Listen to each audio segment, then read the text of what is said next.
The Gasparilla overload has passed. Here we are in February, and here come more episodes. More Than One a Week is back.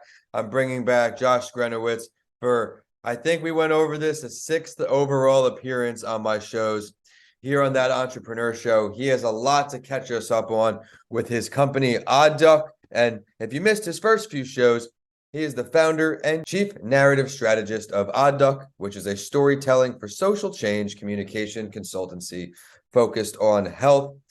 Josh, it's great to see you. Woo! It's great to be back, Vince, and I'm going for double digits. So I want to keep appearing on your shows as long as you keep having me. I want to keep appearing on your shows until we hit at least 10 to 12 episodes. That's what I'm going for right now. We're gonna have to get you to start writing some books. Right? Yeah, okay. I'm on it. We got a toolkit coming out in March.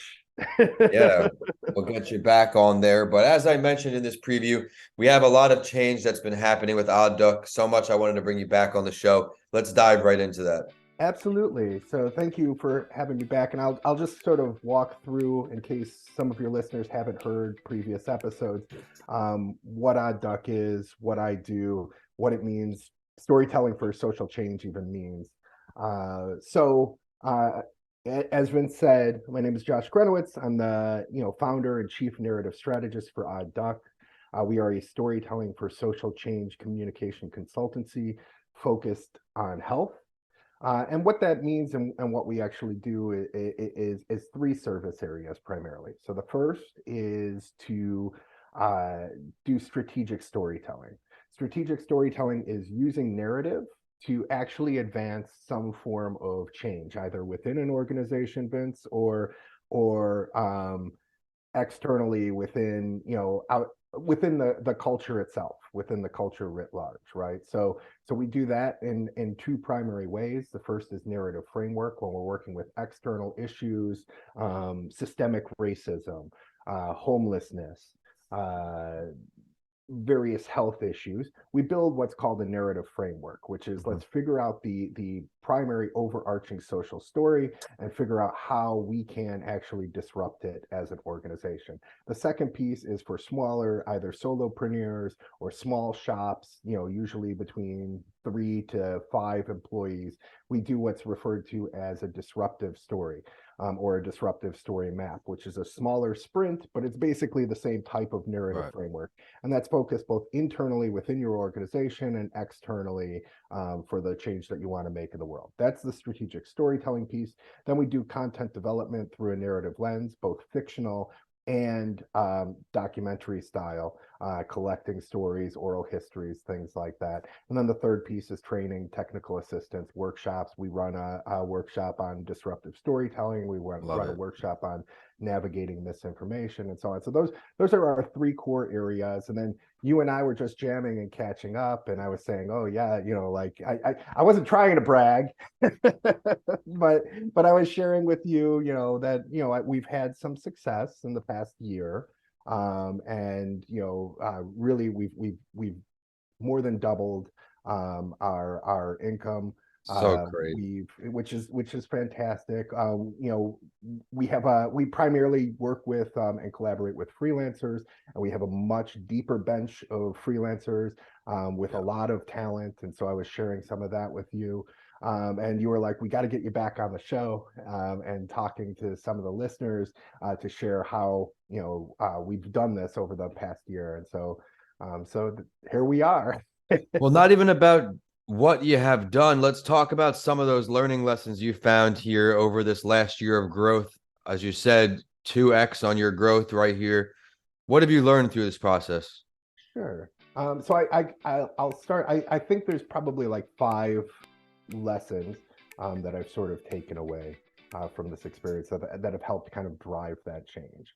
The first is, and we talked about this on the last appearance that I made on the show, is that when I first started, this is years ago, but when I first started in freelance, right, I didn't want to leave any money on the table.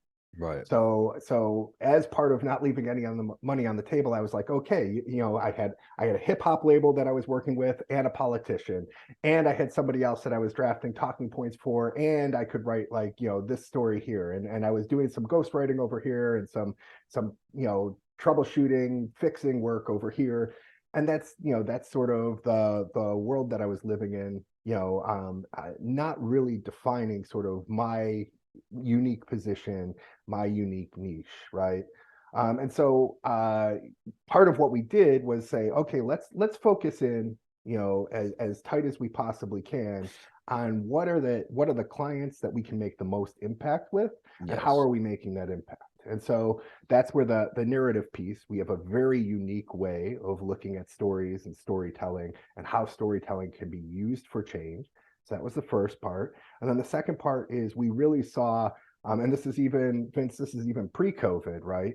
We really saw health as being the way that we were making the most impact. That Right. we could tell the most effective stories and drive things forward the most by being in kind of that health space. And as you know, and you've been in the mental health space and been a mental health advocate for quite some time.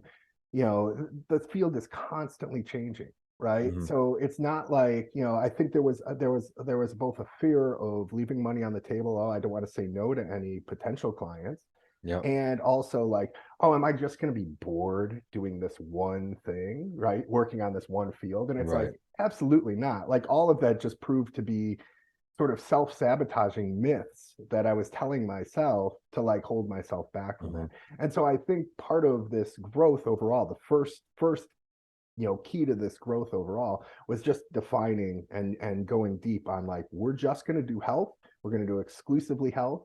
That doesn't mean necessarily that like, if somebody else came along and said, hey, do you want to work on this really interesting, really compelling project that we've got going, that we wouldn't say yes to it. We would probably, we may say yes if it's something exciting, but Right. everything that we externally talk about or promote is going to be focused from here on around health issues.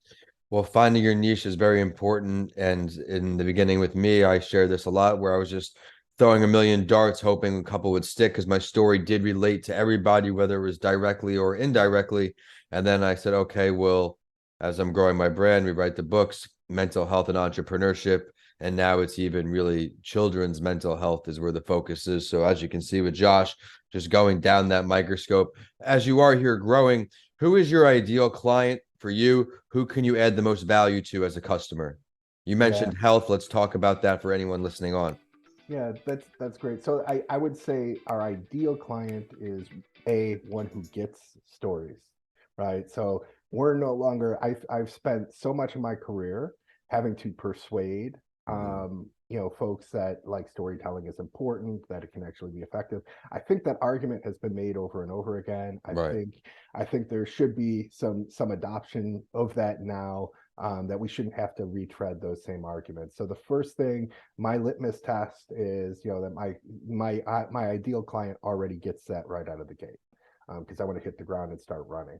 The second piece of that is I want them to be, like I would prefer clients who are risk takers, who say, okay, well, let's try, a fictionalized, like comic book to convey some of these patient engagement ideas, right? I think health overall is a very conservative field. I think that it has a tendency to, despite everything that you hear about AI and robot surgeons and all of this new stuff coming down the pipeline that's going to make us all live forever. Despite all of that, it is very conservative. It's very set in its ways, and it's very slow to change. But there are folks who are sort of in the vanguard working to change the health and healthcare field as a whole. And so those are the individuals that I feel like we resonate most with, the innovators, the misfits who are within sort of that space. And then obviously things that make my life easier, the ones who are willing to invest recognizing that there's going to be a significant ROI on sharing that story, and who pay on time. So those are the criteria for our ideal client. Of course. Are you seeking virtual? Did we have to be in Chicago? Please share. National now, and we may be international pretty soon. We have a few conversations in the works. Too early to announce anything, but of course. But right now we're solidly national. In fact, I think, yeah, as of right now, I have no clients in Chicago. Wow. All right. That's impressive. We just finished off a Chicago project, and so right now I have nothing happening in Chicago. All of my clients are national in different areas of the country as well. Oh, that's a testament to your hard work. Congratulations on the success hitting that point. Only more growth from there. Where can everybody find Odd Duck online? Where can they find more about you? Absolutely. So I think the best place is oddduck.io. That's our website. You can find out everything about some of the work that we're doing. We're doing an overhaul too. That'll probably happen this month or early next, depending on when this is posts. So that would be the primary place. And then also if folks want to hit me up on LinkedIn, just Josh Gryniewicz. On LinkedIn, and that's your best bet is probably to reverse engineer me through Odd Duck. So find Odd Duck on LinkedIn, and you can find me as the founder and chief narrative strategist. I love it, everyone. Be sure to go check out everything Odd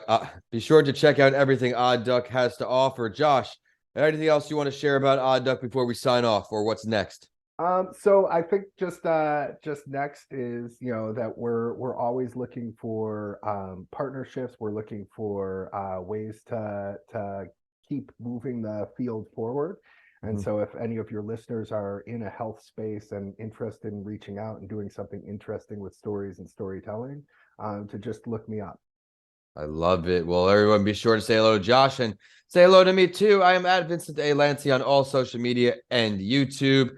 And the show is at That Entrepreneur Show, hashtag That Entrepreneur Show. And until next episode, we are signing off. Josh, it's great to catch up.